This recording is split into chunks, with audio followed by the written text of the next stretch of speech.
అందరికీ నా హృదయపూర్వక నమస్కారం. ఫస్ట్ టైం చాలా కాలం తర్వాత ఫుల్ ఎలక్షన్ కమిషన్ రావడం దాని తాలూకు సీరియస్నెస్ తెలియజేస్తూ ఉంది.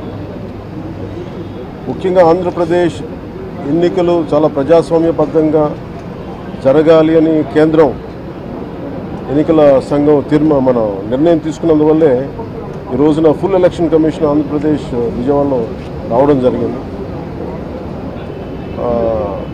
చంద్రబాబు గారు తెలుగుదేశం పార్టీ నుంచి 3 సార్లు ముఖ్యమంత్రిగా పనిచేశారు, ప్రతిపక్ష నాయకులుగా ఉన్నారు.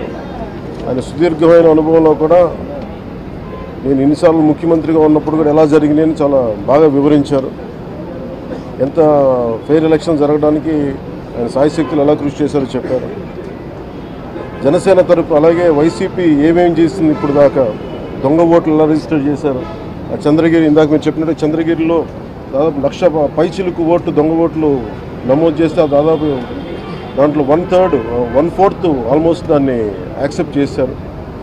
ఇలా ప్రతి చోట ప్రతి నియోజకవర్గంలో ప్రతి బూత్లో ఏ స్థాయిలో దొంగ ఓట్లు నమోదవుతున్నాయి, ఎలా తీసేయాలి, వీటి మీద చాలా స్పష్టంగా వివరించారు. జనసేన తరఫు నుంచి నేను ప్రత్యేకంగా వివరించింది ఎలక్షన్ కమిషన్కి, మా వైసీపీ ప్రభుత్వం వచ్చినప్పటి నుంచి లా అండ్ ఆర్డర్ కంప్లీట్గా దిగజారిపోయింది.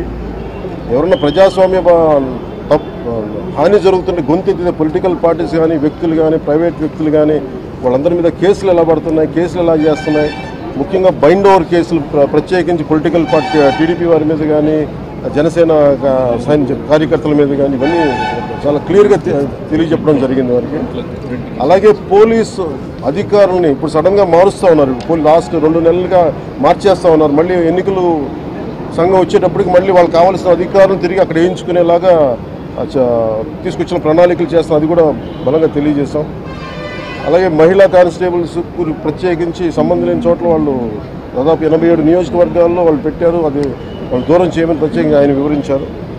నేను ఇంకోటి ప్రత్యేకించి నేను చెప్పింది ఏంటంటే వాలంటీర్స్ అనేది విలేజ్ సచివాలయం అనేది ప్రత్యేకించి అది యాంటీ కాన్స్టిట్యూషనల్ బాడీ, వాళ్ళని దయచేసి